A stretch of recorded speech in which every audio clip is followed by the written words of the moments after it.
اللهم صل على سيدنا محمد الفاتح لما أغلق وقاتم لما سبق ناصر الحق بحق وهذه إلى صراط المستقيم وعلى آله حق قدره مقدار العظيم.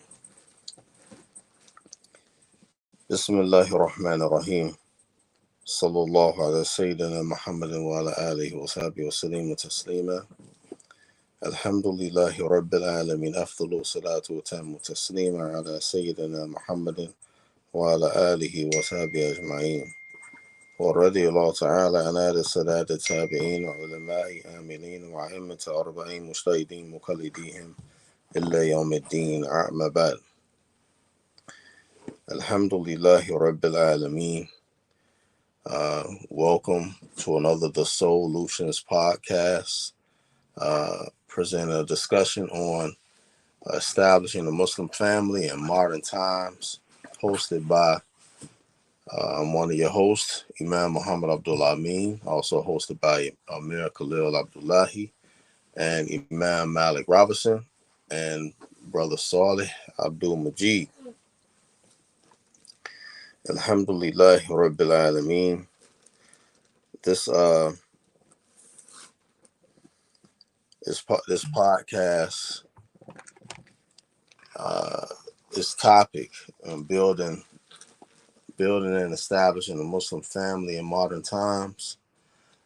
You know, there are certain deterrences among the Muslim Ummah that the Muslims are engaged in that makes the plan of establishing a Muslim family very very trialing, as a trial to do, simply because the Muslims are more engaged in the things that are displeasing to Allah subhanahu wa ta'ala than what is pleasing to Allah. First, establishing a Muslim family, people have to get married. People have to get married first. People have to stay away from zina. They have to stay away from being engaged in the zina culture. The children are born outside of wedlock. But to establish a Muslim family, children have to be born in wedlock. Now, because we have, in this modern times, we have so many different ideas and different thoughts about what people believe and what people think about what is better. I mean, that is being married better or being single better. Is committing fornication better, or halal cohabitation, through marriage is better. However, this is one of the tricks that Shaitan is using on the people, using on the Muslims. As a matter of fact, when Allah subhanahu wa ta'ala, He says in Surah Al-Isra, وَلَا تَقْرَبُوا الزِّنَا إِنَّهُ كَانَ فَاحِشَةً وَسَاءَ سَبِيلًا. Allah Ta'ala says, and do not go near zina. Do not go near zina. Verily, it is a fahisha, an immoral sin, and an evil way. So you look at some of the dangers of committing zina. I mean, you look at one of the dangers is that because of zina, children can possibly come from zina. What is a child born out of wedlock is called? A numerous amount of names, right? If a child out of zina can be called a child of the bed. The child of the bed, what that means is that a woman who is married to a man and she has an affair on her husband, but she gets pregnant by another man's child, right? The child is not her husband's. So that child becomes a child of the bed because the owner of the bed is her husband. However, the the adulterer or the fornicator who fornicated with her and impregnated her, he gets no share with the child, no responsibility. Hold on.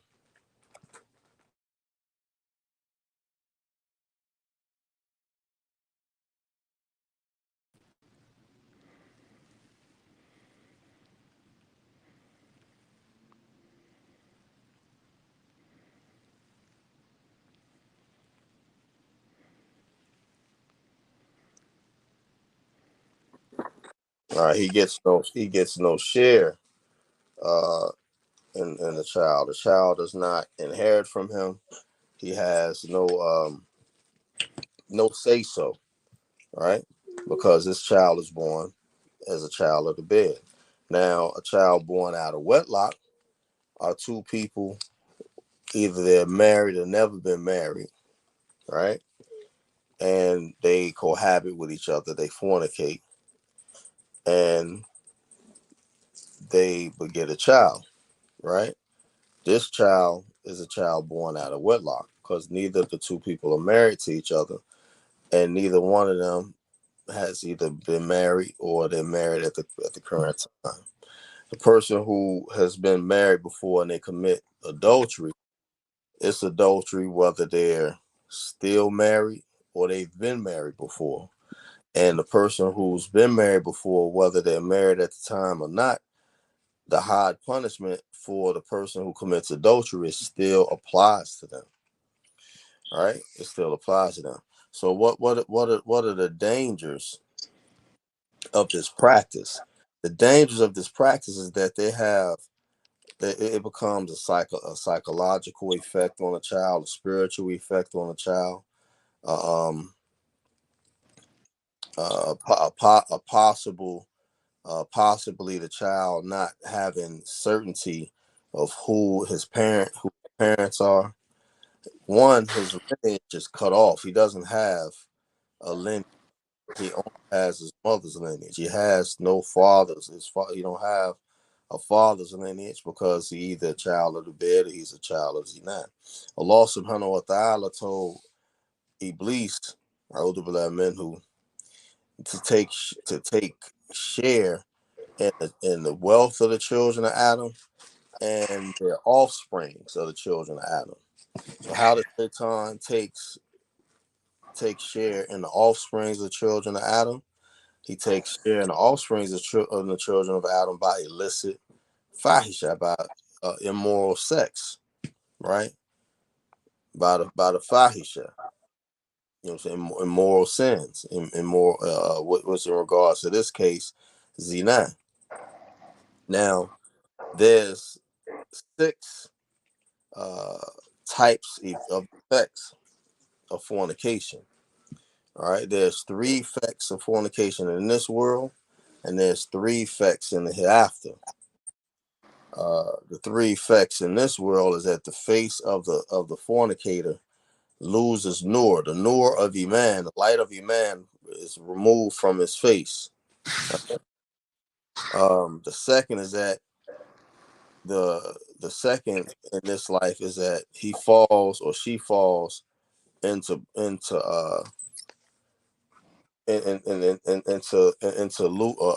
destitution or loss of provisions or restriction of provisions, restrictions of their risk. Their risk is restricted. And the third is that they have a speedy death, and in some cases sudden death, right? Because sudden death, a person commits fornication and they die while committing fornication, then the iman does not return to them. They die, they die with their iman removed, so they never get the opportunity to make Toba.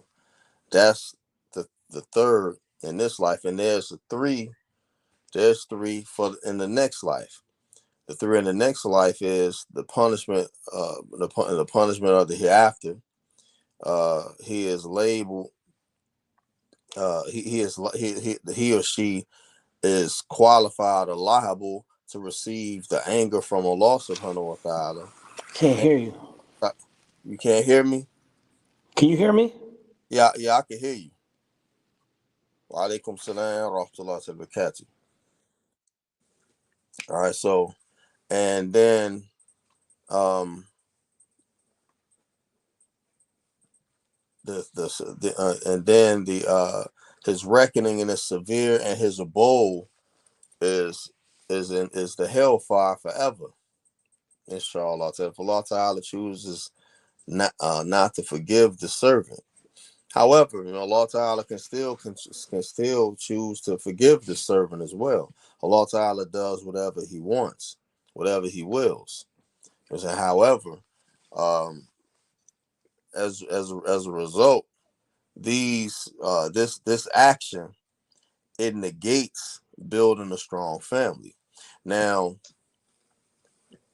the issue that the Muslims are affected with as a result of engaged in this Zina culture is that,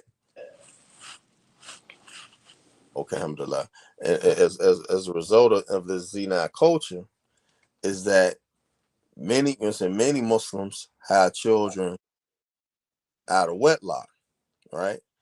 Now don't get me wrong, I'm not talking about those who converted, because there's a lot of Muslims who converted to Islam, and before Islam they had children out of wedlock. This is not what I'm talking about. This is not the topic, or this is not the topic of the discussion. However, zina is not even the topic of the discussion. The topic of the discussion is building a home, establishing a Muslim family in the modern day, right? But I'm speaking of, what I'm speaking of is the things that are hindering establishing strong family, right? Mute your mic, Sheikh. All right, so um, so the all of us know that every sin before shahada, you know what I'm saying, is expiated after one takes shahada, right? So, for example, if someone takes shahada and immediately they don't get married, right? They don't get married, or they have they into dating or going out, or they have like affairs with people, right? With men, women having affairs with men having some relations with women, and they're not married. The children come from that. And these are our children out of wedlock. So among the Muslims, you have this you have this practice, and you have these things that exist, right? And this, we're not bashing. I'm not bashing the Muslims who have children out of wedlock. There's some Muslims that don't have any children out of wedlock. I mean, I'm talking about what I'm mentioning is that reason why I'm mentioning this is because this uh, the tears establishing a strong Muslim family, right? One we have to stay away from this practice. We have to get married, and we have to make marriage beautiful, right? We have to make marriage great, and we have to make marriage easy. You know what I'm saying? And make and not difficult. Like for example, two people, they know anywhere from 1 month to 90 days, or 1 month to 180 days. They know if they're gonna marry each other or not. Actually, within the first month, they know if they're gonna marry each other. You know what I mean? If they're gonna if it's a if they're gonna be an item, they know this already. Especially if we're grown, we're grown people, right? Adults, and we're mature. Not that we done got old. Some people have gotten old, but they never matured. There's some people that has matured, but they're not even old yet. They're still young, right? So the first thing we have to do is get married. The second thing that we have to do, we have to realize that Allah subhanahu wa ta'ala is the sole provider and the sole protector of our affairs. I mean, we have to acknowledge, we have to know that. I mean, not just believe it, but we have to know it. We have to have certainty in it. So if the first thing you're thinking about when you're thinking about getting married is that you haven't got your life together, or you don't have any, you're not gonna ever have enough money. Let's get this to get this clear. You know what I mean? To get married, you're not gonna ever have enough money to keep having children. However, with every child that's born, their provision is already tied to them, right? So you don't have to worry about that. With each wife that a man marries, there's provision that is tied to them wives that they marry. So you the man probably will never become wealthy or rich until he add on more wives. What does Allah Ta'ala, when Allah Ta'ala talks about he will bless you with wealth, what does he tie wealth to? Children, right? He ties wealth with children. So what does that mean? What is true wealth? Wealth is not the money that you have, the amount of money that you have. Wealth is the barakah in your provision and children, right? And children, not children out of wedlock, children with inside of marriage, right? Children inside of marriage. This is what is wealth. So you don't have to worry that provision is something that you never have to worry about, right? You never have to worry about it. Uh, so the next thing, part of the provision as well, the part of the provisions of the husband as well is also his teaching and guiding his family, right? I mean, and his providing protection, right? Providing protection and problem solving. All of that is associated in his provision, in his provision. You know what I'm saying? As a result of his provision, what does the people under his care have to do?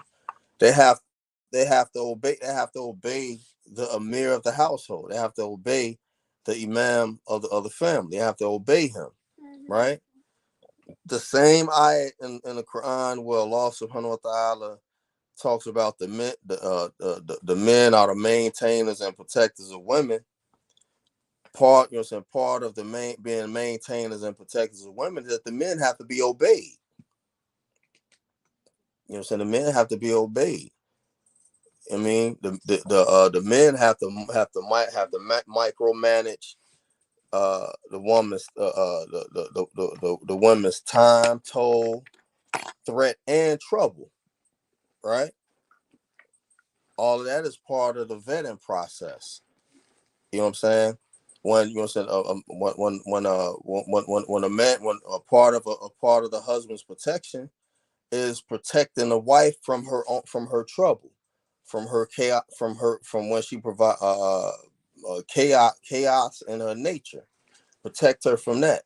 Protect her from her trial, from her trouble, right? So um and all of this is all of this are intricacies and principles related to establishing a family, a strong family. Also, in establishing a family is what builds communities, right?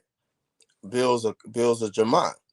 I mean, a Jama'at is made up of families. It's not made up of just men. It's not just made up of women. It's made up of families. You know what I'm saying? Like the tribe of Quraysh. The tribe of Quraysh was made up of clans. Each clan was different families, right? And they was a tribe because all of them at certain points in time they were related to each other. Some of them shared the same grandfathers. Some of them shared the same great grandfathers. Um, so they, saying, this is how they were. They were a tribe of people, a cone. So um,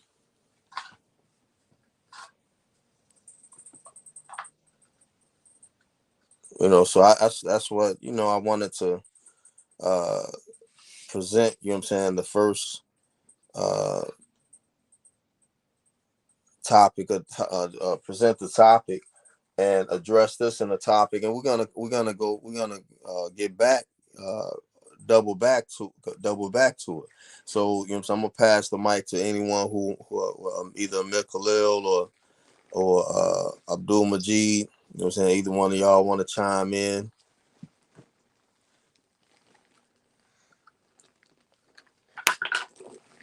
You want to chime in, or you want me to go email to the? Now go ahead. You go ahead for a second. I'm looking for something real quick.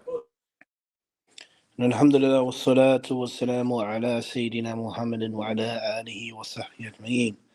Once again, everybody, assalamu alaikum wa rahmatullahi wa barakatuh.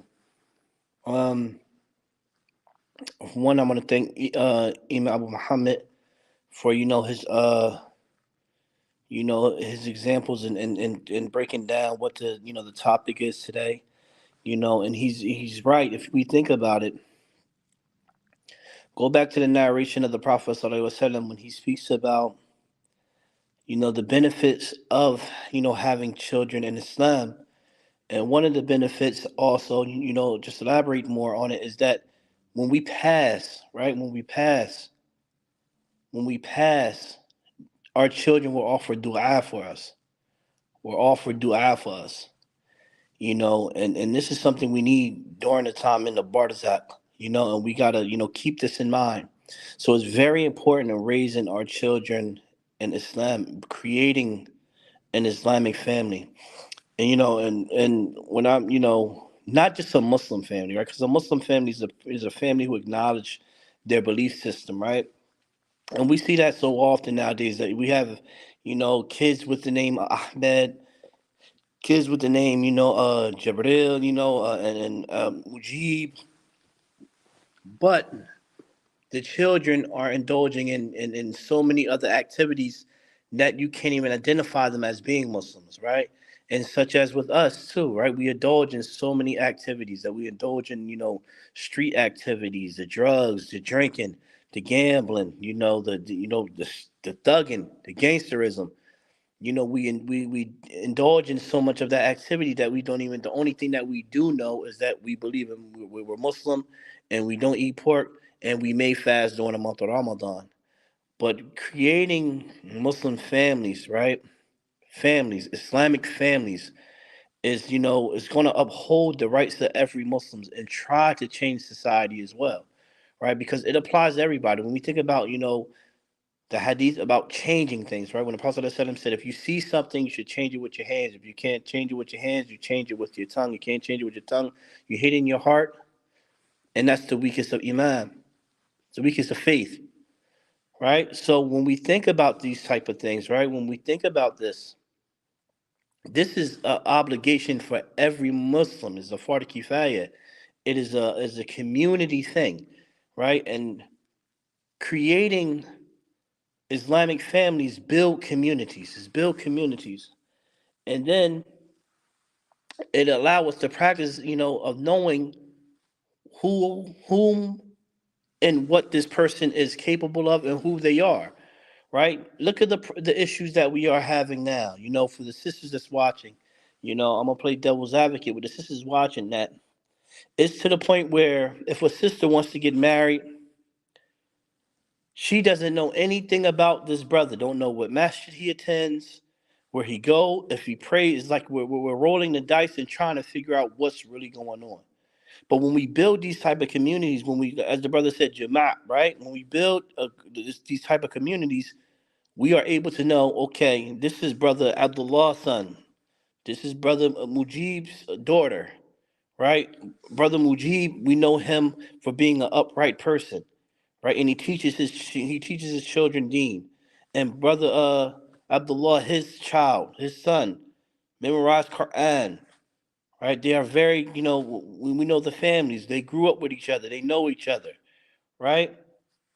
We can marry them off and understand what's going on. And then on top of that, since we all know each other, it takes a village to raise children, right? It takes a village to raise children. So now we can all engage into raising these children, right?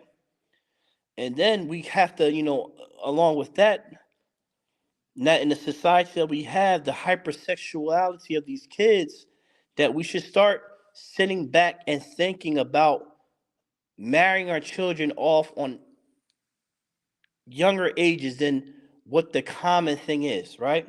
Because we have to protect them, right? In the society that we have now, as Sheikh Muhammad said, that the zina culture is praised in the African American community, right? Right? Like you may see, it's numerous times, such as the work that I do is that you see parents say, oh look, she got a little boyfriend. They laughing and joking, they smiling about it. But if your daughter's 17 and she gets married at 17, what do we say? You married her off already that young? But we forget she's having sex. Just say if she wasn't married, she would have been having sex with this young man and get pregnant at a young age. How so often do we see us in our communities that we have children in young ages, right? So why not marry them off and help raise these children, cultivate them so they can be productive elder people in the future, right? And then let alone, I'm always in of creating, like we said, we creating Islamic families that the children see how much we love the masjid, right? So when we pass, they know how much we love the masjid, and out of the honor, not out of the honor for your parents, let alone that this is the obligation for the Muslims, but the honor of your parents, you're going to want to take care of this masjid because your father loved it. He loved being there. Your mother, she loved, cooking food and bringing, feeding the people at the masjid, right? So these are the things that benefit of having these communities and having Muslim families. And then when we think more about it, right? We think more about it. So we spoke about the marriage, right? And also, allowing our children to inherit the masjid when we pass, right? And protecting, and it protects the private parts, right? Also with these things, building Muslim families, right? Building Islamic families is that it also, right, when divorce comes, right, we know how to do the proper background check. I can only imagine what, like, since he popped up, what Imam Khalil goes through, with his wards, right? Who's his brother? Where's he at? What is he? Where mass should he go to? Who is this? Whom is this? Does this? Do we do this? And then more than likely, she doesn't even know. So building these communities and these families, we will know. You will honestly know. You will know who's fit and who's not fit for the people that's underneath your care, right? And it safeguards all of us. It safeguards us, right? And that's one of the things that we all should strive for is for the protection of Allah subhanahu wa ta'ala, right? And like I said, and it's best for our children. Like look at the other culture that's out now where you're allowing your child to pick the religion of their own, right? They're picking their own religion. Oh, he can be whatever he wants to be. If he wants to, pray to the moon, he can do that. But in the background, you have a thobe on and your wife have a niqab, but you're saying that he can practice, do whatever he wants. If it's good for you, it's better for them. It's better for them. Is going to protect them in the long run from the things that we already experience as adults, right? And let alone we think of the hadith of the Prophet sallallahu alaihi wasallam when he speaks about the people that will be in the shade of Allah subhanahu wa ta'ala when there's no shade and there's a person whose heart is tied to the masjid. Allow our kids to be hearts tied to the masjid at an early age. Like I said, it's a protection. It's a protection for them, right? Because look at society now. Look at society now by just having Muslim kids that if we see, and like I said, they all say Abdul Mujeeb, you always point at Philadelphia, but it's an example of an African American predominant Muslim city where you will feel safe and embraced, that you have a thobe, that you wear niqab, that you pray 5 times a day, that you can go walk around the corner and go get some halal food, right? But if we look just having Muslim kids, right, and in our home, we're not practicing. You see young brother Mujahid killing Ahmed, right? Right? You see, instead of funerals, you see Muslims going after janazah to janazah to janazah, being killed of the hands of another Muslim. Why? Because we're just Muslim. And that's not just good enough anymore. We need to have these Islamic families. People, we pray together. We read Quran. We are learning. We are held accountable as a community for the things that we are held accountable for. Right? And if we don't have, we don't have our children being raised to be alims and being raised to be people of student of knowledge. Who is going to perform when we pass? Who's going to wash our bodies? What you going to look for the local imam? Right? Now, what if they're going through the same problems as us, that our children are in the masjid? If you look around, right? You look around now. Look in Jumu'ah. Half of the time you will see a bunch of people that barely can get up from after, praying for Jumu'ah. All the kids is out here working and doing everything underneath the sun. So if we're not building and creating Islamic families, who are going to be the people that's going to take care of these situations when they occur? Right? And so we have to constantly keep this in mind. And we got to strive to perfect that. So, whatever I said incorrect came from myself and the shaitan. Whatever I said correct came from Allah subhanahu wa ta'ala. Would you like to jump in, Imam Khalil? Inshallah. Bismillah ar-Rahman ar-Rahim. Wa sallallahu ala Sayyidina Muhammad wa ala alihi wa sahbihi wa sallam. رضي الله تعالى عنه وسدد التابعين وعلماء عاملين وآئمة أربعة المجتهدين ومقلديهم إلى يوم الدين وبعد. Assalamu alaikum wa rahmatullahi wa barakatuh. All my listeners online and those who will view this later on, inshallah. So it's a lot to say, but I think I want to start off with first understanding. Sometimes I think the thing that happens with regards to modern day families, meaning today's families, but alhamdulillah, we have Islam on the mind, the fact that we're still identifying with Islam, but however our implementation of it in order to see the fruits and the benefits of Islam, I think that's the part that we're failing to approach and we don't understand. Sheikh Usman bin Fodio, Taghadamullah bi rahmati Ameen, he mentions in his Bayan al-Wujub al-Hijra that the Sharia, meaning Islam in its full overall institution, it came to preserve 5 things. Preserve 5 things, meaning protected, from corruption, being obliterated, meaning wiped out. And so the first one that he mentioned is preservation of deen, right? How do you preserve the deen? Is through teaching and practicing, okay? Teaching and practicing. And when you're saying deen, we're talking about the entire system. Not just learning Aqidah, not just learning fiqh, not just learning tasawwuf, the entire system, right? Buying and selling. Did you know, well, I'm pretty sure you did know, but buying and selling, transaction is part of the deen,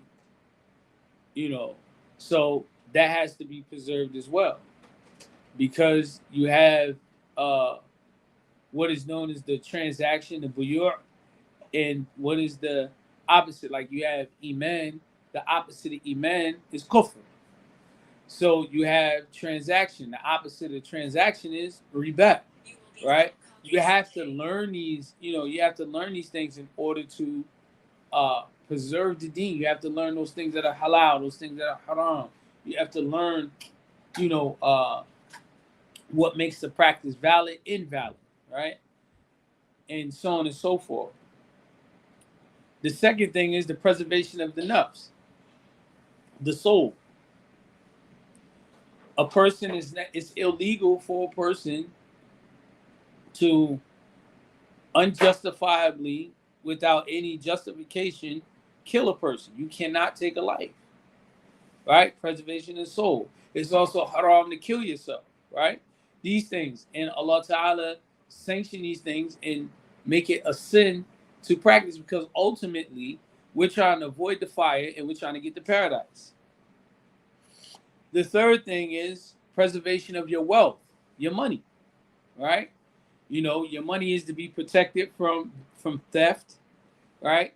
Your money, it has to be halal, right? And so on and so forth. So it's protected. The next thing is the preservation of nasab, your lineage. And this is what Imam Muhammad opened up with, preservation and lineage. We don't see the seriousness behind zina. We see zina as harmless because everybody engages in it, right? Everybody engages in it. You know, not every single body. So don't take me literal. And people start putting in the chat, I ain't no zany. You know, I understand. Shoe fit wear type of thing, you know. But however, you know, preservation lineage.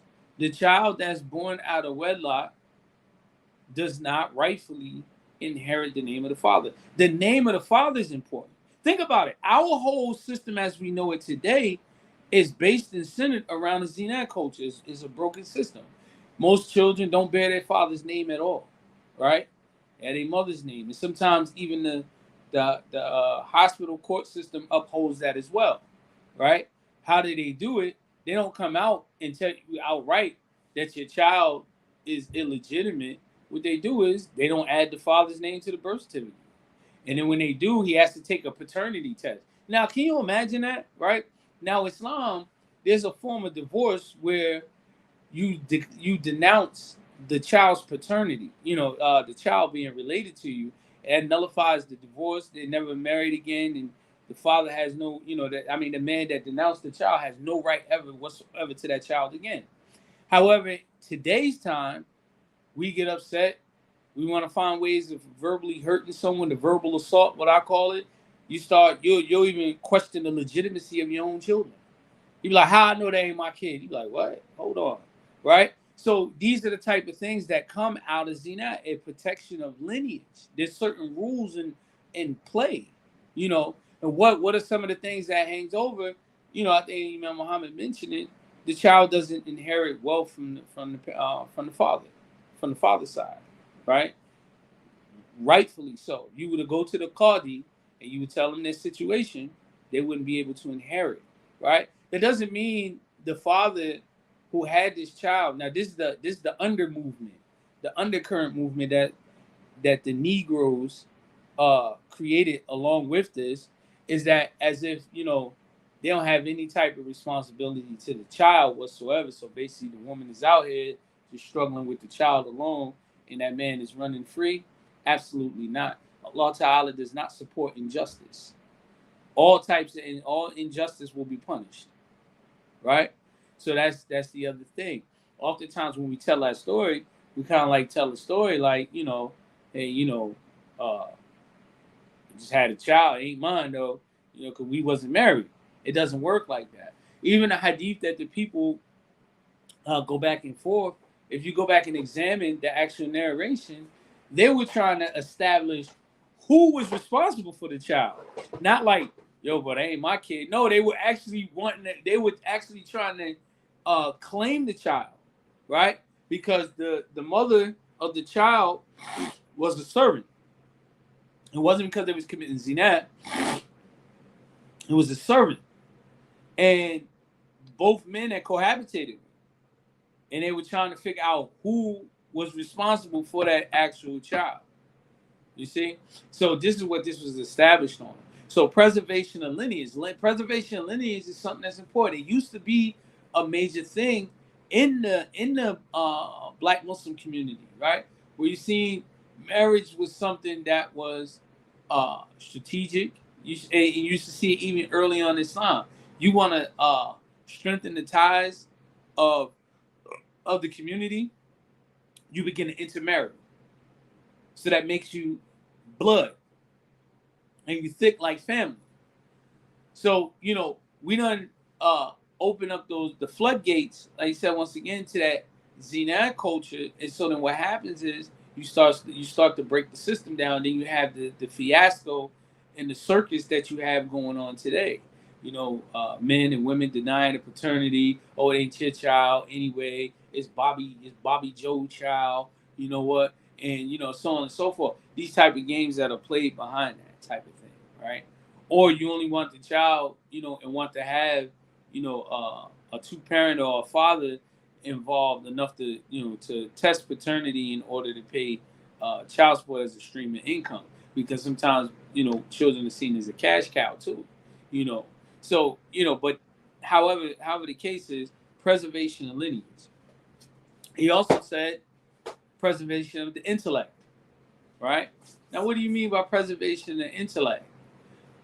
Intoxicants, it alters the intellect. Sometimes you can take a trip off of a drug and never return, right? So this is why intoxicants are haram. It affects the intellect. A person is mentally or intellectually impaired, can't think straight. So those things, the preservation of the body, harming the body, tattooing the body, so on and so forth. These things, this is why the Sharia was brought in order to uphold this. All of the other four, that I mentioned, fall under the umbrella and what we, will be preserved by preservation of deen. By preserving the deen, you preserve the other things that I mentioned as well. So oftentimes with establishment of Islam in today's, with modern family, one of the things that we have to move on from is that we have to move away from the whole the karate match of my right versus your right, and my right versus my right, and your right versus my right. Because what's happening is that you start to begin to accuse each other of oppression and a lot of things, especially if a person has shortcoming, or they might be short on this end and slip on that. And instead of looking at it with the lowering the wing of mercy and humiliation, you actually fuel that as and weaponize that thing against the other person, and it contributes to our extremely high and volatile way of divorce and separation. Right? It contributes to that. However, what's being neglected is some of the things, the behaviors and things of that nature of the Prophet ﷺ, where you learn, how to develop a family. What is the overall objective of the family? The Prophet Allah Ta'ala, he says in the Quran, Ya ayyuhalladhina aminu, ku anfusikum wa ahlikum nar. Right? O you who believe, save yourselves and your family from the fire. So that's the first thing, right? Sometimes, and I mentioned this earlier in today's khutbah, about a vile woman is for a vile man, and a vile man is for a vile woman, and a good man is for a good woman, and a good woman is for a good man. You shouldn't be mixing the two, right? So that's the approach and the mind state of what we're looking at as a spouse has to be examined. We have to take a Quranic approach, an Islamic approach towards things versus looking at it like, yo, she look good, you know what I'm saying?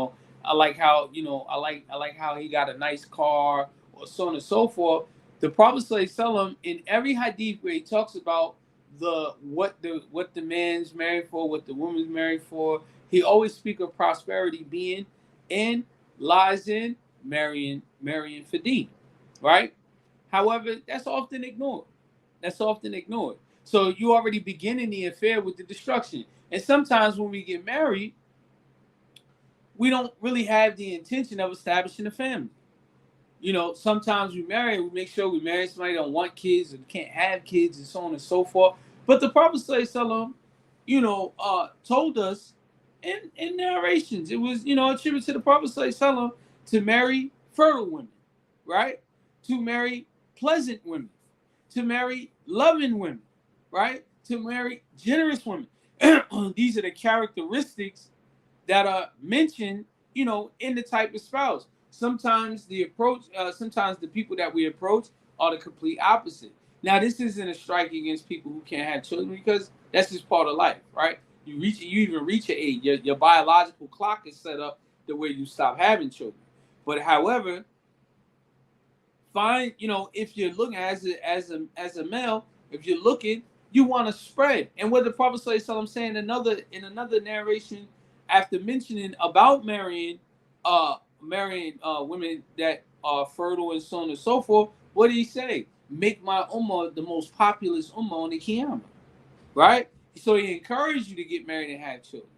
Well, alhamdulillah, people are having children, but oftentimes in today's and modern times, we're having more of our children outside of wedlock than versus with marriage, right?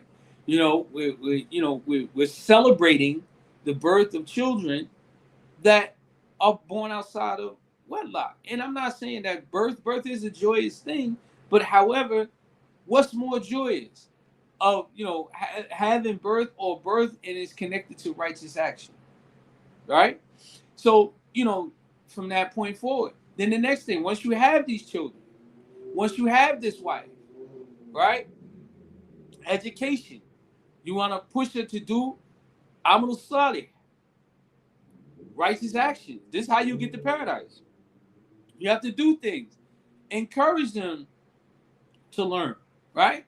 Now, unfortunately, you have to begin to examine if you're in a relationship and there's no knowledge going on. There's not no prompting to even having knowledge, because one of the things is that you often hear this, as a statement. Understand this: the man's position in the family is a divine position. It's given by Allah subhanahu wa ta'ala, right? Most people say, oh, it's because he makes provisions for you, blah, blah, blah, right?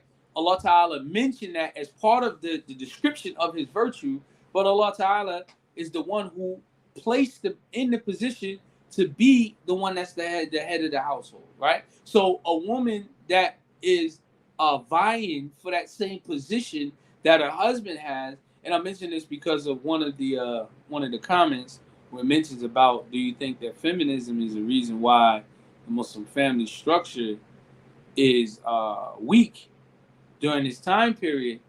Anyone who's vying, right, or battling to be who is the one should run the household, the matriarch or the patriarch, right? When you start reading the mission statement of Black Lives Matter, you understand that they really don't have, and think about it, it's very cryptic and deceptive in their intent, in their intentions of what they have. So first of all, they're picking victims who are dying, right? Male children who are usually dying. And the male child is dying, but one of the things that they mention in their mission statement is that they want to challenge the traditional family system, right? And what's the traditional family? Man, woman, child. So that's the whole thing now, is it being challenged, right? So Allah Ta'ala put the man in that position. It is divine. It's not an option. So you can't say, oh, if you ain't got no money, then I don't owe you that respect. This is absolutely wrong. What's correct is you respect it, even if you don't like the person, you still respect the position, because that is what Allah Ta'ala has said in the Quran, right? We've moved away from that, okay? So once you moved away from that, then if a person, not a person, if the wife is disobedient, you don't hate the wife, you hate the disobedience. So there's a big difference. When you hate the wife, you have disdain for her. You guys are probably punching on each other, fisticuff, calling cops, PFAs, order protection, whatever you call it. All of these things, family court, all of that stuff gets involved. You start doing each other dirty. You don't even look at them as a Muslim no more, right? You'll leave them dirty, and this happened. This is something that happens regularly. So when there's no real respect for the Sharia, then the behavior displays that there's no respect for the Sharia, right? You start having those type of things that begin to happen. Don't respect. We challenge everything. See, if it's easy for you to challenge. This is how you test yourself. If it's easy for you to challenge something such as polygyny, right? Why am I saying that? Because naturally, by default, most women don't like polygyny, right? So if it's easy for you to challenge that, then you start challenging, do I really have to wear hijab? Do I have to wear niqab? Should I even do this? It ain't an obligation to do that. Or should I do this? Or should I do that? Then you start to be going one by one by one. Then you start challenging. Yo, do I have to eat halal? Right? You challenge that. You start challenging. Do I have to pray in the masjid? Right? Do I have to pray at the time? I mean, people even challenging. Can a woman pray while she's on her mens? You see? So what happens is that you challenge. So you can't vie with the man, right? Then also another thing that we do with that same ayat in Soullutionz Nisa is that we hold the husband responsible, but we let the fathers off the hook. Because Allah Ta'ala, he didn't say azawju qawamun ala zawja, right? He didn't say that the husband is responsible. He said ar-rijalin qawamun ala nisa, right? Rijal, who falls under that category? Father, grandfather. Well, grandfather is usually included under father. When they say fathers, it's usually grandfather and father, right? Brother. When he's saying brother, talking about the uncle that be responsible, right? The male child. Think about it. Islam's set up in such a way that the oldest child, if the mother was divorced from the father, and her father was not alive, because when women get divorced, right, it shouldn't be, I'm gonna have my own place just in case we get divorced, and I ain't gonna be out in the streets, right? That's not how it's supposed to go. If anything happens, that woman is supposed to return back to her family, right? Now, of course, we understand the circumstances and the conditions that we live under. For some people, they don't have that kind of family structure. But however, when you have this survivalist mentality where you're living in a relationship, you don't have that same respect for the relationship.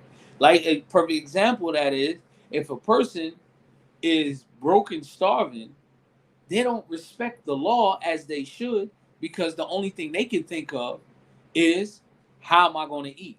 How am I going to survive? So you begin to challenge the law, the system that's set up, and you break the law, right? Then also you got society that is telling you to compete with the males. Society's telling you that. Whatever they do, I could do the same thing, right? So when you have that type of mentality, what happens is, what you're seeing now is that a lot of women are entering into the workforce even larger and larger numbers, and some of them are making good money, so they see themselves equal with a man. And so now what they're doing is they're doing things that men would do, and we're talking about with a Zenab mentality. They're doing things that men would do, right? Sleeping with a guy and leaving the money on the table, right? I was just about to say that. About to say that. And and so these things are happening. They criticize men, older men who deal with younger women, but you also have the same type of mentality that's happening as well, right? And we make jokes about it. We put labels on it, call them cougars and things of that nature. So these type of things are happening, but it's influencing the Islamic infrastructure.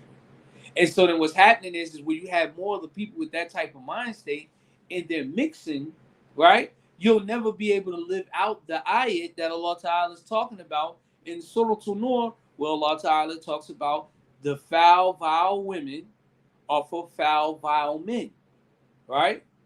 And foul, vile men are for foul, vile women. Righteous, upright men are for upright, righteous women, and upright, righteous women are for upright, righteous men. Right? So when you got that, you got the wolf in the sheep's clothing.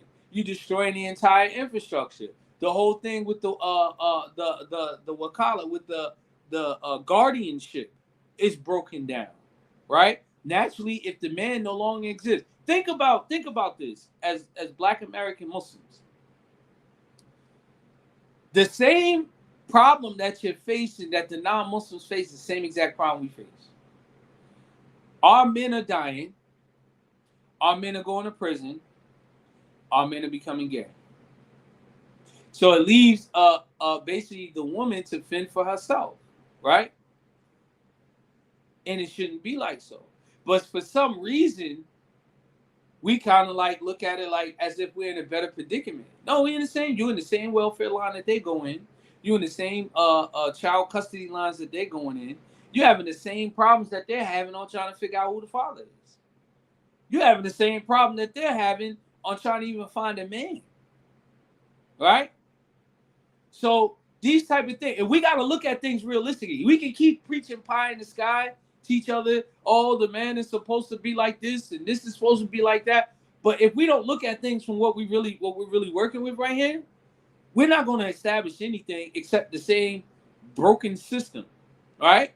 The strength of the Black community was always in, when you were in the 70s, what were all of these groups were saying, whether they was Islamic or non-Islamic? Organize, work together, organize, work together.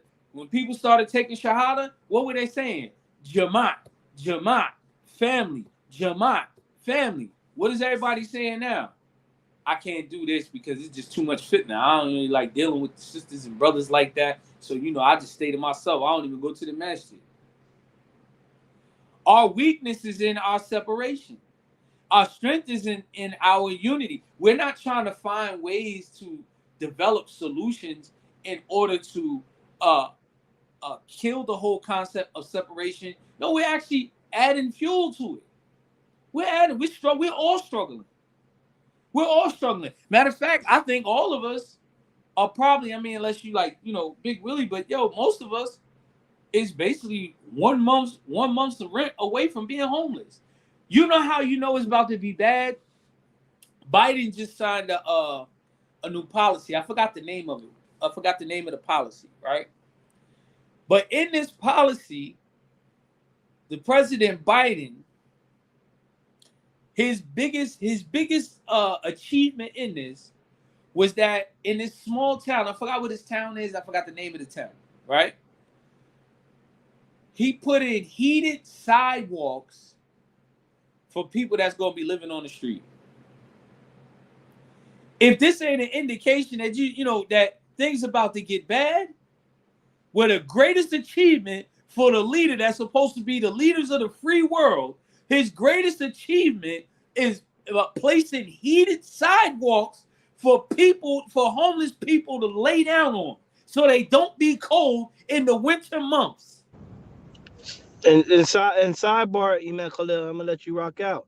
That I was just watching as well. That it said that we are in a recession, but this recession is being covered up because it's more problematic than the last recession that we was in. Mm-hmm. So you already know that things is about to get bad, and we sitting here battling with each other. We're battling with each other. We should be working together towards establishing a thing. One more thing, Khalil, because when you said it, it came to my mind. Like, think about how harsh we are, where we're going to be so far in the back. Is that our culture? We disown a person who still lives with their family, and then pretty soon, families are going to have to live with families because what's going to happen? How often do a man get clowned? Oh, he lived with his mother, or he's still this, he's still that. Pretty soon, it's going to be that way. We're the only culture who doesn't do it. Reality is this. Most people that are making mockery of most people can't afford to live on their own. Because one, we're undereducated. So which means that most of our jobs are retail or some kind of factory, some kind of factory work, right? Those are them type of jobs that you may get a job that's paying about $30 an hour in a factory, right? And we'll put that in and say that's on a high tower, right? The higher you go up, the further you look down, you know that fall is going to hurt even more. So you imagine you lose that job, and you can't get another because every job ain't paying $30 an hour. Once you hit down to the bottom, guess what you're gonna get paid now? $7.25. You see what I'm saying? So we're not even looking at things from a realistic perspective. The thing that will overcome a people, even you listen to the undertone of even with this whole controversy of Kanye and Kyrie, right? One of the things these guys keep doing, and other blacks as well, you know, and this is part of our inferiority complex. We want to be everyone else, but the undertone of that is that they're desiring to be like Jews. You always want to attribute yourself with the successful people. Like people do it all the time. You know, our last names, the handles that we have, belong to our slave masters. Bottom line, it don't matter whether it's Johnson, gold, green, brown, white, whatever, right? Those handles belong to someone else, right? We pride ourselves when we learn the history behind that. And this is why people do those, do these things. They find out they have some Muslims, they find out they have, some sort of European DNA, they be like, well, I'm part Irish, and they wear that as a badge of honor. Fine. That's your lineage. You want to claim that? That's your claim to fame. Fine. But, however, they pride themselves off of these type of things, right? So now I guess the new thing is being connected to the Yahuds, to the Jews. And so they're saying, why can't we be like them? And they recognize that there's a rift in the Jewish community, right? Which really ain't a rift. It's really united on a united front, because if you see it, they all came together, right? You have them, they identify, they empathize. I'm not even gonna say identify. They empathize with blacks because of their history with the Holocaust. But however, those media outlets and so on and so forth, they do empower, the music that our children are listening to that's encouraging to kill each other. And this is really what, this is really what it is. So therefore that finger was pointed at it, but then they also recognize within that same community what is deemed to be as prosperity. People always be like, yo, the Hebrews, they got bread, they got money, because they stack all their chips, right? That's how they look at it. Oh, look at them. They speak their own language and they live right amongst us. They speak English and they speak Hebrew, right? They right amongst us, right? And so on and so forth. So these things are being pointed out. You see, these things are being pointed out. Why are they pointing these things out? Because they look at it as signs of prosperity. But however, Islam offers the same thing for you. You may not have a whole lot of land. You got to start from scratch somewhere, but many of us are afraid to start from the bottom and build up. We're afraid. Families should be working together to acquire property, right? I'll say this. A marriage that ends, right? It ends in divorce, I'm saying. It is better that when it ends, that you all are sitting down, splitting up assets, versus when they split up, everybody's homeless. Because usually, a lot of times, that's the story, right? So there's a lot of things. I mean, this discussion can go on and on and on. These are modern day issues that we have, in Islam addresses these problems. I'm gonna let y'all chime in. I'm gonna stop, because I've been going on a little bit. You see? So these things happen. So go ahead, jump in, brothers. No, you're right. Like I said, just made me think about it. Like, just think about how we used to clown, right? The red dots, right? I don't want to, say anything vulgar. Oh, he said Indians. We're in this what is it called? The racial thing that everybody getting hit with now. Is you know what I mean? So, we used to clown them like, yeah, dang, it's like 8 million of them in the house, right? But then you look 5 years down the line, every single one of them got one of them big houses on the block now, right? Every single one of them got a big house on the block, and every single one of them own a gas station now. And all their children are going to school to become some sort of electrical engineers or some sort of doctors. While we're still struggling in the back where we want our child out the house by the time he turned 18, he doesn't even got to figure it out. He doesn't even got to figure out. As soon as they get 18, we're threatening our children by the time they 17. Well, when you turn 18, you getting up out of here. You gonna get up out of here. Like we make it seem like having families and like you said, and creating something is a bad thing. And we're falling victim to it. Look at everyone got with the program now. Like even let's take some of the the Mexicans, right? 12 of them in a house, right? They all piled up in one work van. Now guess what? 5 of them own all type of landscaping businesses, driving around in Mercedes Benzes now. Not even just landscaping businesses, Sheikh. They own blocks in cities, neighborhoods. Yep, neighborhoods. If you look at Camden, the whole Federal Street, they own it. Exactly. But this the thing. This the other thing. This is where we're showing ourselves as being politically insophisticated. We're not as sophisticated politically. One of the things is that a culture is backed by a religious philosophy and a political philosophy, right? Every immigrant that's here, reason why we're unprotected, and I'm talking about Black Americans and Black American Muslims, the reason why we're so unprotected, now as we were formulating and identifying ourselves as one before we assimilated and started losing focus, when we were recognizing ourselves as an independent entity, right? We spoke up for ourselves, and we spoke as a group, as a voice, right? Even like now, I've grown a lot in certain areas. I'm not totally on board 110% for voting, but I do recognize the strategy in it, right? And so there's I know here by Imam Muhammad, there's what they call the Muslim League of Voters, right? And he always said, yo, we got to exercise our power. We got to exercise our power. Meaning, even if we got together to say, hey, we ain't voting for none of y'all, it's still power mentioning that. Now, every individual and ethnic group, you ever notice we're like the little kid that's always sitting at the window watching everybody else?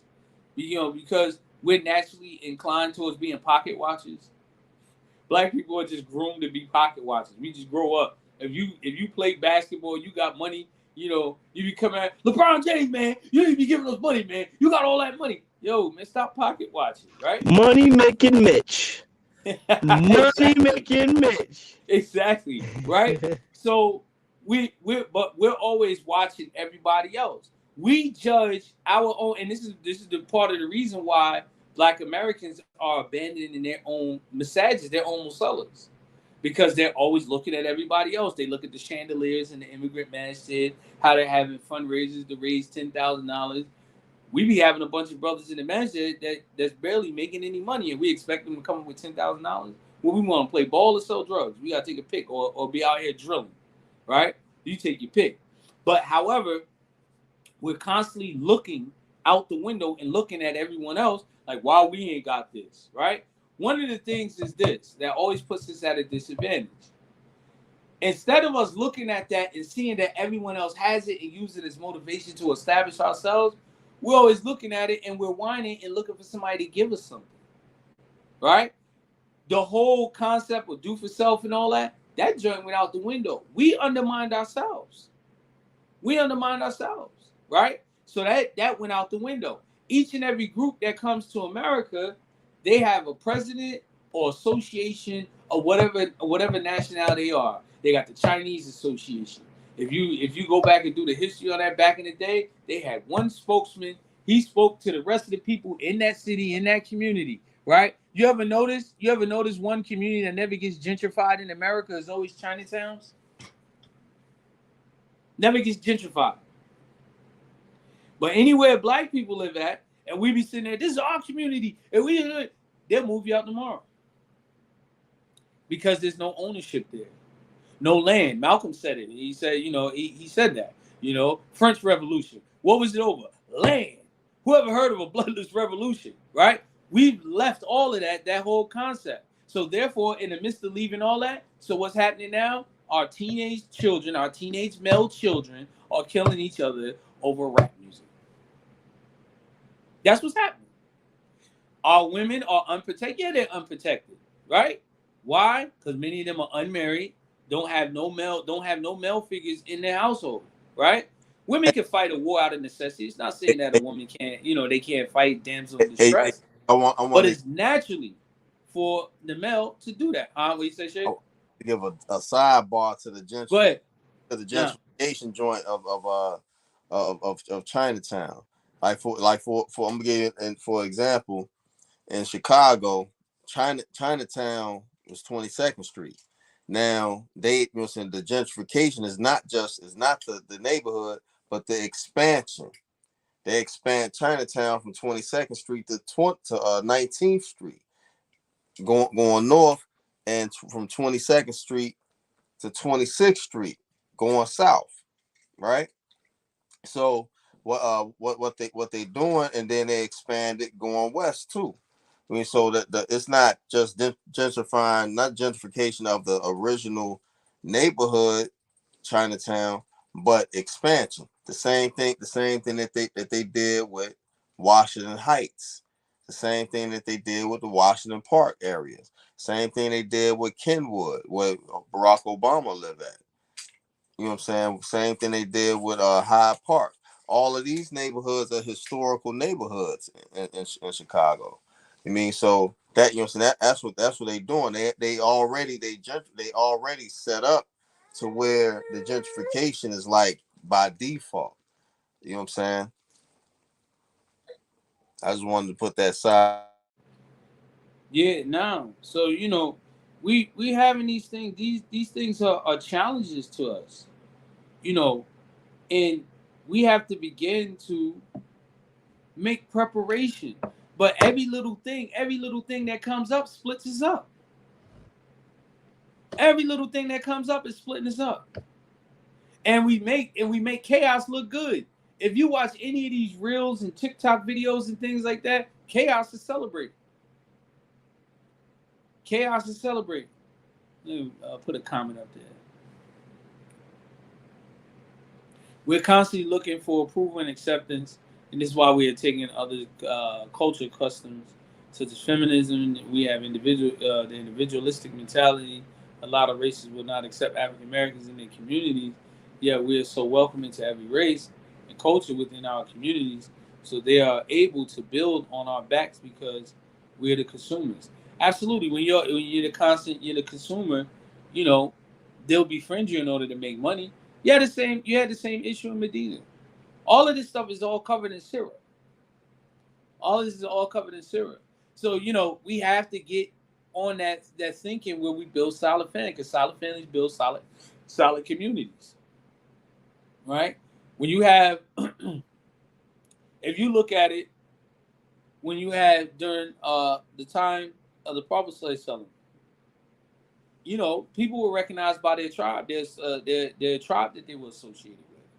Families. When Abdullah Ghifari became Muslim, his entire tribe came with him.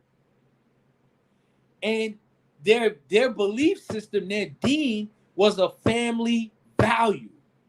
Now, that's no longer family value. We put more value in reading horoscopes and identifying with our zodiac signs. I'm a Virgo, and Virgos do such and such. We'll line ourselves up with that, but recognizing a lineage, a tribe, and your deen within that tribe, we have a big fight. We have a big fallout about that. So, these things, it play a major role, and it affects the modern day family. So, starting to move forward to get ready to wrap it up, inshallah. The modern day family, the deen has to be at the top of it. How do you preserve deen? By education and practicing. You preserve deen. There should there should be a masjid or musalla, right? And in that musalla, it should be education, right? If you read Islamic African history, one of the things that they always kept wherever they set up at was they established a madrasa, right? People often talk about Manson Musa, but one thing they'll never ever emphasize on, even now Muslim talks about Manson Musa, how he changed the economy, right? They'll sell you the pitch of the capitalist uh, uh, persona, right? That he changed the world. He had so much gold, he shifted the economy. But one of the things he also did was wherever he went in the Islamic world, he brought back top scholars in order to help establish Islam in the Bilad of Sudan. All right, that is something that has to be that is important to us. We have to learn how to take the knowledge and leave the politics. Right? We have to learn how to take the knowledge and leave the politics. I'm on my Umar Johnson joint. You hear me, brothers and sisters? We have to learn how to take the knowledge and leave the politics. But no, there's a method, because the Prophet ﷺ, when he used to say things that was important, he used to say it multiple times. And I believe that's where that joker got that from. It's just that he's so animated, he makes you laugh, right?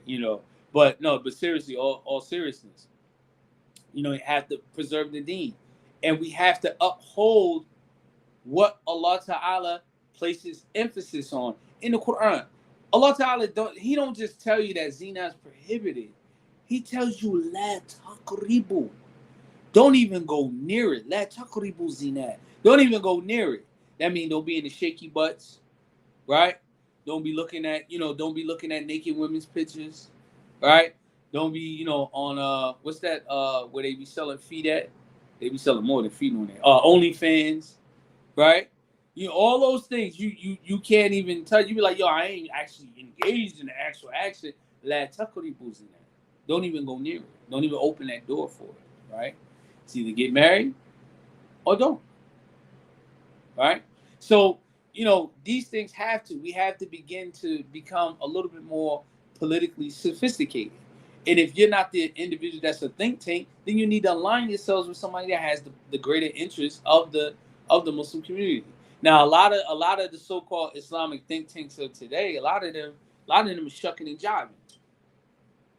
You know what I'm saying? A lot of them are shucking and jiving. A lot of them control because they're receiving monies, stipends, so on and so forth. So, you have to begin to organically do things again. You have to go out and begin to learn and teach, right?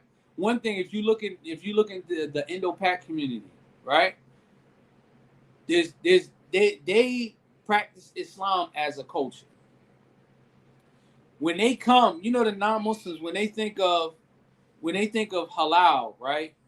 Most of the time, they're not thinking of like the chicken itself or the cow itself being halal.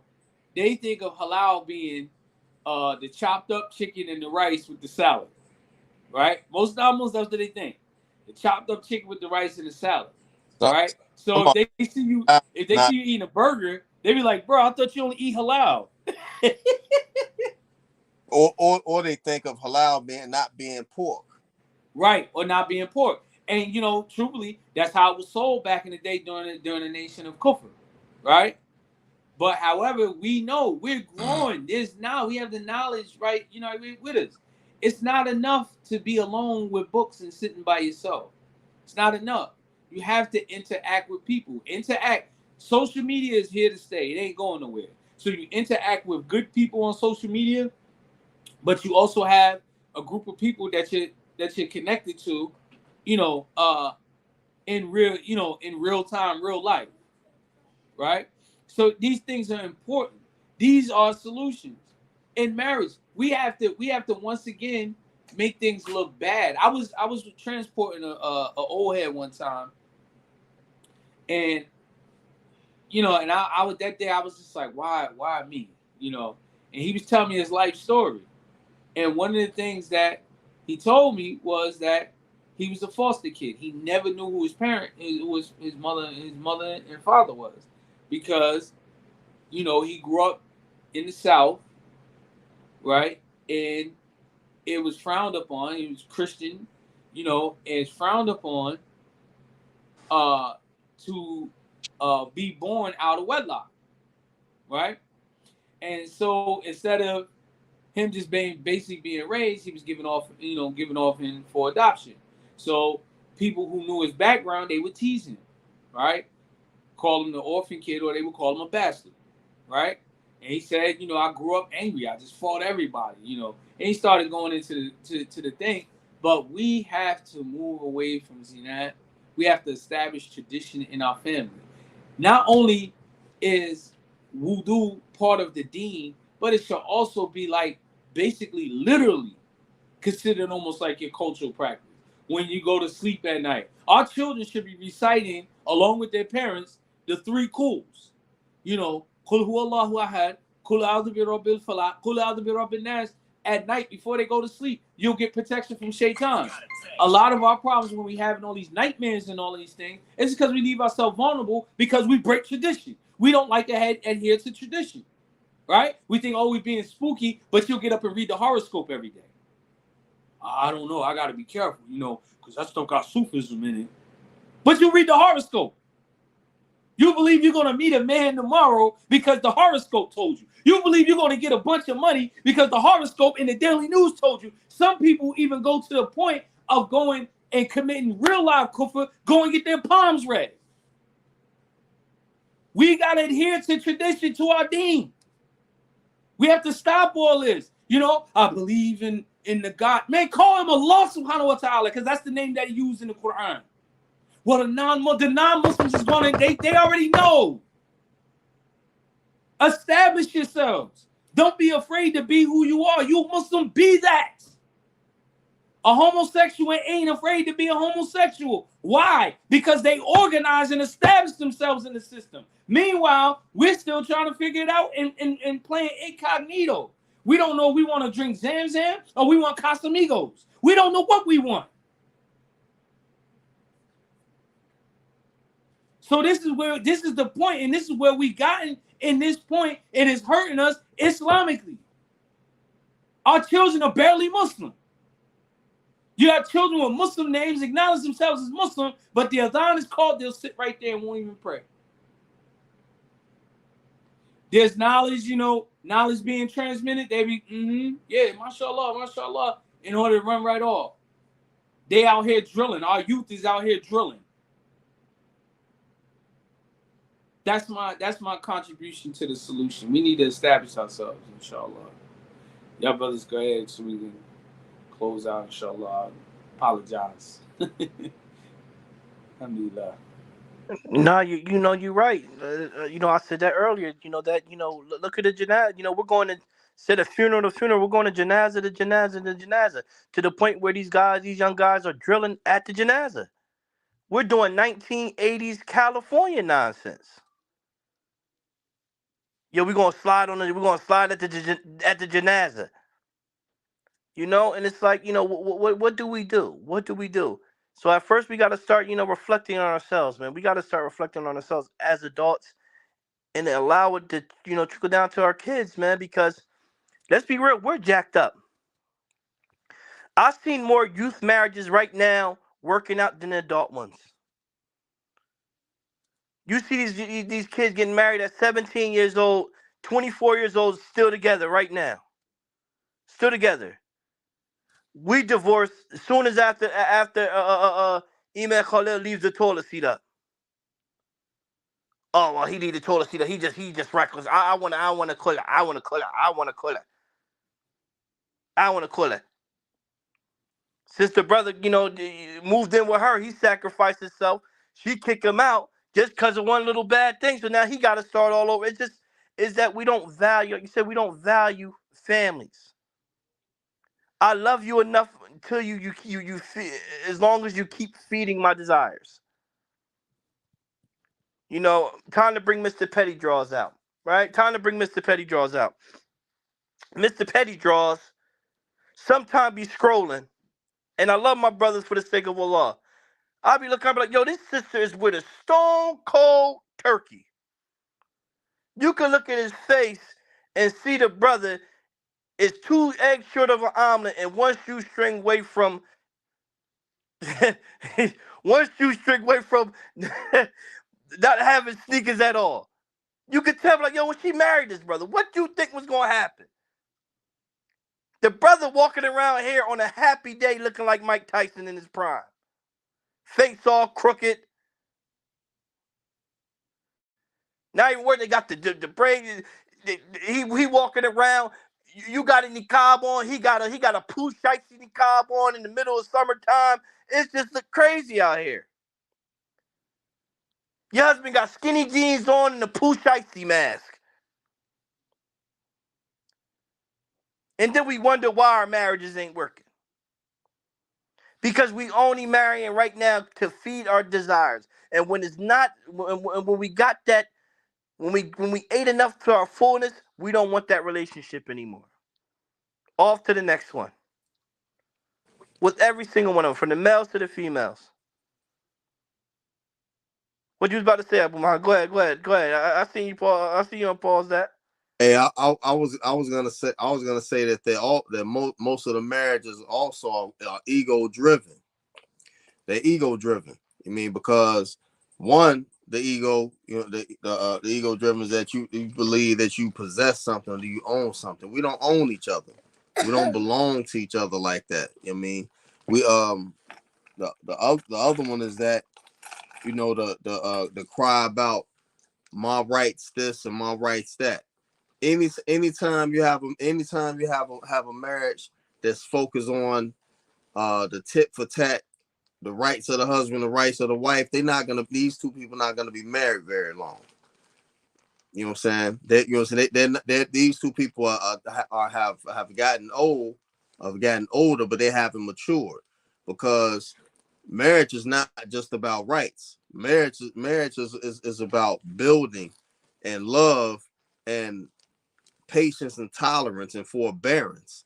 You mean that? You know what I'm saying? Why do you think? Why do we think that some people are married for 60 and 50 and 80 years? I mean, because they have tolerated and put up with and dealt with so much stuff, and to them, yeah, things may have got real nasty and ugly, but however, they still stayed together. That's why some women who they've been married to their husband, and their husband died before they do. You know what I'm saying? Their husband leave them a widow.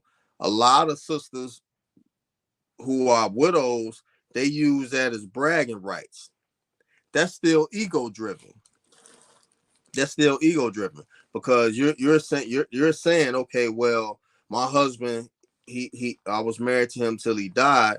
He left me a widow, but he put up with my chaos. He put up with my trouble. He put up with my my foolishness and all of that, and he still stayed with me.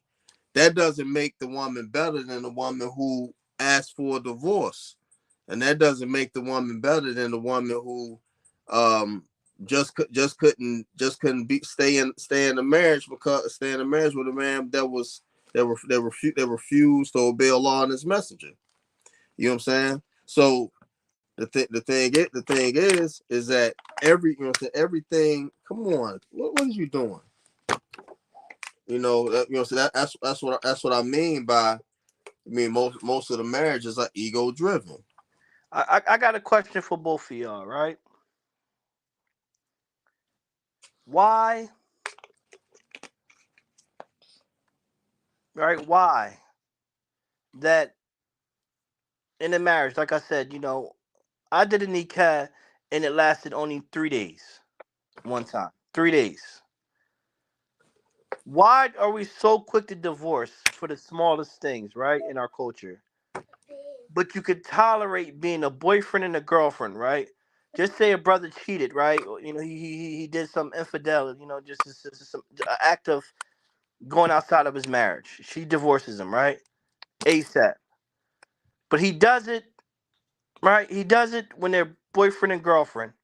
Same amount of time. She's out looking for him with a baseball bat. She goes to the girl house, smashes his windows. After that, she calls him back and want him back. but when we're married, that's the breaking point. Oh, he did this to me. I went out in only 2 days.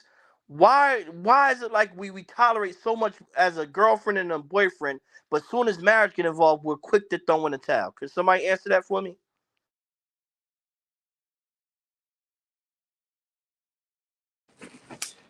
Wait a minute, hold on. I know somebody said that they can answer, but they don't want to answer. I can't hear you. You muted, Shake. You muted. I gotta hear this. Let them answer. I gotta hear it. I want to hear. I want someone else's input. Hold on. All right, someone is someone in the comments.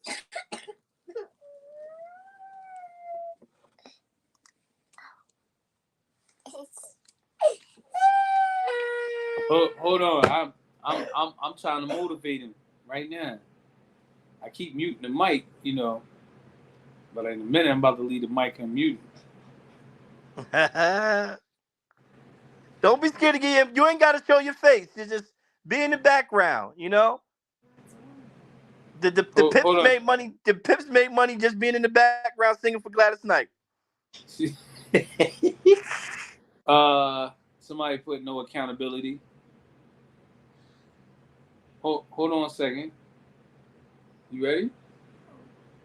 I don't see your comment yet. I didn't comment. Well, I don't know about the shyness. What did our mother Aisha radiallahu ta'ala anha say when she praised the women of the Ansar? Said that they weren't shy when it came to knowledge. MashaAllah. Okay, hold on. Here we go. We got another one. Because there's no accountability in that relationship when a woman is married and is getting co-wife, it's level playing field. Oh, hold on. There's some more. Okay. Slide in and out when you want. Okay. Come on. Keep the comments coming. I wish there's somebody I know would just go ahead and say what they're going to say. But, mashallah. I put it in the comments. Okay, it's coming. The comment is coming. There we go. There we go. Yeah. On the midnight plane to Georgia. That's all you got to do. Just say, in the midnight train. It looks like one of the main things they're saying is no accountability. No accountability. But no accountability keeps you there for 5-10 years of shenanigans. You know what? Would you say there's no real accountability though? That's what I'm saying, because they're there for 10 years, 5 years, running down on women, smacking them in the face with bottles, throwing bleach on his clothes, popping his tires, coming to the job, making sure he ain't at the job. For 5-10 years. Soon as they marry, he do one little thing wrong. I want a cola. I need a cola. He accidentally wipe off the toilet after extension. I'm out of here. It's like eating the forbidden apple.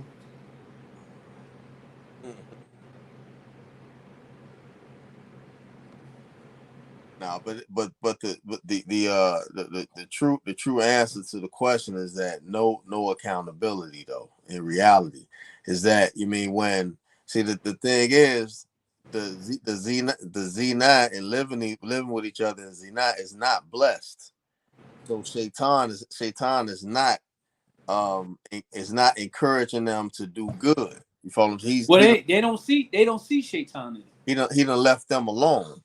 You know what I'm saying? Because they already destroying their hereafter. But once you get married, now it's you made it halal after 17 years. Well, this the other thing though. Sons out of wedlock. Now Shaitan is on your case. I do say this now.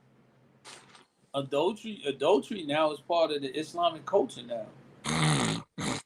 Not saying it's right, but now that's like the norm now. Like the person, my husband's not giving me attention. Think about it. A lot of women, I'm not gonna say all the sisters, But there was sisters I've been Facebook friends on Facebook for years. Some like 10 years. Never seen them ever put a picture of their face. They going through something with their husband. Bam. There you go. You see what I'm saying? So these kind of things are happening. You know, it's show something. You know, they say smiling is sunnah. All of a sudden, her veil is gone. And she's smiling, showing all the pearly whites. You see what I'm saying? Yeah, you know, and they be like, "Well, I didn't know I had all these men on here." Now you knew that. You knew that at the first mashallah. Listen, it's statistics, right? Mathematics, right? Just 1 + 1 = 2, right? This is true. Is a ratio, right? Is that? Oh, go ahead, because I this remind me of something. Go ahead. Do your thing. Go ahead. I got mine. Did you guys just read about the murder in Milwaukee? So main man has a wife, right? This boy was cheating with this girl. She like 20, 21 years old. They've been dealing with each other for years. Shorty was like, you know, basically like, look, you know, because married men they lie to women when they're in the relationships, right? They lie to women. Oh, I'm gonna leave my wife tomorrow. Don't even worry about it, girl. I got you, right? So the young joint, hold up, firstly, I see we got like 7 people on, right? What I need y'all to do is to go click like or heart it or whatever, right? Now I'm continuing my story. Because it helps the algorithms. So anyway, so she went and started pressing his wife, right? Main man went to the girl's mother and said, yo, she out of pocket. She went to my wife, blase, blase, blah. Couple days later, shorty dead in the trunk. They killed her. Adultery. Zinat. Homosexuality is also comes from Zinat. Especially when you listen to a lot of people, you listen to them, it's always involving having sex with, you know, someone that they weren't married to. Man, I ain't get no love, we ain't get no likes, no hearts, no nothing. Come on, let's get some spread the love. Where the love at? Right? So anyway, bada boom. Okay. I believe it comes down to if you know better, you do better. If it's a matter of truly wanting to be upright and practice Islam, giving it its just due, you will not stand for such major transgressions. When you have no real honor behind your actions, anything's up for grabs. But when entering into halal matter, the haram should not be mixed into. No different than the shahad, than taking shahada, leaving our jahiliyyah behind in Allahu Alam. What you think, Saleh? What you think? I had real honor, right? In my jihad days, right? I had real honor, right? I stood for some, and I still stand on business, right? But I used to love a woman that hits a girl in the head with a bottle and be like, yo, I love her. She off the hook. She just smacked her all in the head with the bottle. That's my type of woman, right? But I had honor, right? Spent 10,000 on the bros, all type of stuff, you know? I think, right? I think it's just that all we know is turmoil. We're not problem solvers, right? Right. Example meaning that we're not problem solvers. I give us the new hottest topic on social media, right? We're not problem solvers because we seen a young man from Atlanta die in Houston because they didn't know how to be a problem solver and stop an argument. Conflict resolution. Yeah. So we love the turmoil. This is why we have ratings. The ratings are high for Housewives of Atlanta, right? That I was gonna say that. Some of that All stuff this stuff, we love is it, it's sensationalized and desensitized by the things that we watch as well. Because right? I know in my era, in my younger era, we always used to have the joke of being Biggie and Faith. Biggie and Faith was messy. He wrote a rhyme dissing his own wife. If Faith had twins, she probably had 2 Pacs. Get it? 2 Pacs. because there's allegations of him and Tupac sleeping with his wife, right? You know, what was that that song with Junior Mafia, the video with Junior Mafia? All you gotta do, look it up, get money. Yeah, What was and he blonde doing? hair was Faith Throwing the Evans. clothes It was out. Faith Evans. Yeah. Yeah, Faith Evans. So we you know, we love drama. We love drama. Most Muslims watch Housewives of Atlanta or something similar. And so then when they have an issue when their husband get another wife, that's how they want to start acting, right? You know, they're gonna I'm gonna throw his clothes out. You know, you ain't got nowhere to go, Raheem. Go back to your mother's house, right? It's they like that kind of stuff. It's not that they're fed up and they're not going to deal with any of this and none of that. A lot of times, in their mind, their faith in he's big. That's what it is. She's faith he's big. You know, but then low key, these same people get back together. Cause trust me, brother, I done counsel hundreds of people. I call that ninja love. In one situation, I know the man got caught, everything. It got down to it, and I'm like, you know, sister, because I tell you, I counsel people two ways. I'll be like, did you come here, you know, for counseling for some advice, or did you come to get divorced, right? And we got down to it, and I said, sister, you got grounds for a divorce. You ready right now? Oh, she bawled and cried like a baby and said, I just want him to do better. I was like, oh boy. Oh, no, the sister, you saying that I love hitting a woman over the head? No, didn't he say? Loving I to didn't hit say a me woman hitting somebody over the head. No. He was saying people love getting hit over the head. Metaphorically speaking. She's saying metaphorically speaking. Not him literally. No, I'm saying that I used to like seeing a woman hit somebody else over the head. And be like, I love her. That's the Wait a minute. I don't know why I missed that. I don't know why I missed that one. Yo, you ratchet. That's what I said.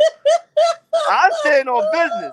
I used to love that stuff. Like, yo, I ain't going front. I ain't going front. Smacked her in the head with a bottle, man. If I see a guy and a girl going at it, I'll be like, what they doing? What's going on over there? I ain't going front. Right? So I used to love seeing that when one woman put hands on another woman, like, yo, she just dog walked her. Like, that's my baby right there. I need her on the team. That's why people be watching that Housewives of Atlanta stuff, man.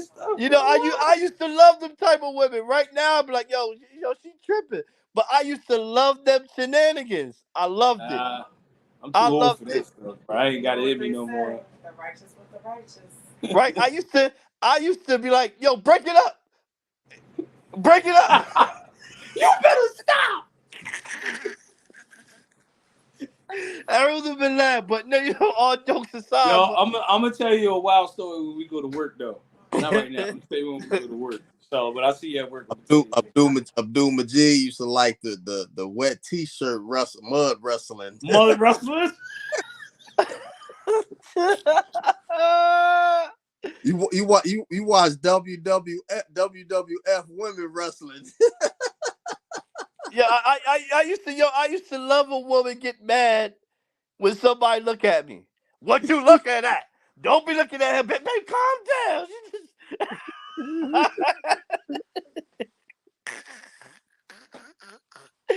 I used to love that type of stuff, But that goes to our own selves. Like, we used to love the shenanigans, man. We used to entertain the shenanigans.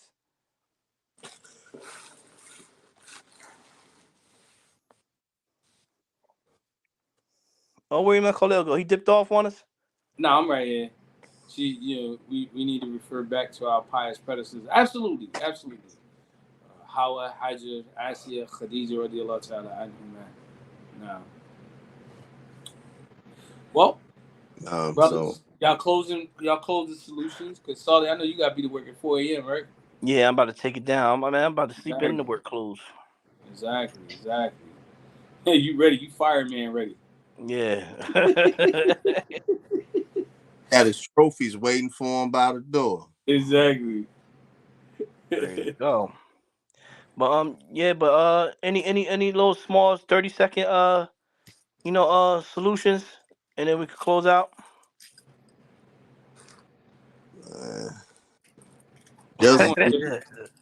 Just do right. You mean, make Toba. If you got to make Toba every day, make Toba, start all over. You mean, start all over. Make Toba, start all over. Bars. You mean, get better.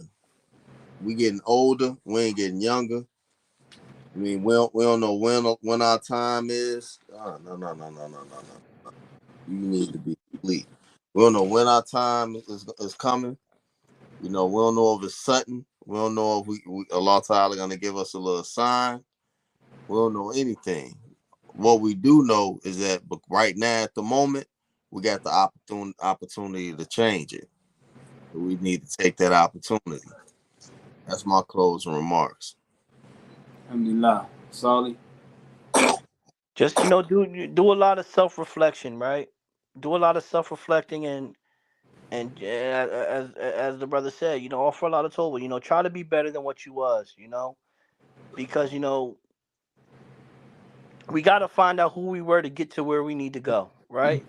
You got to know if you need, for you to drive your vehicles, if your tires aren't flat, what I mean? If you need your oil change, before you take off, before you have to fix these things in the long run before it become problematic. And, and we got to be better, we got to be better and invest in our children. Really start investing in our children, because if the deen is perfect for us, it's great for them as well. And let them see the beauty of it, alhamdulillah. No. Alhamdulillah. All right, so inshallah ta'ala, we make dua. We all close out. Everyone, again, like the video, like the YouTube channel, subscribe, like and subscribe if you haven't already. Like our like page, Mash It with Mandan Folio. Our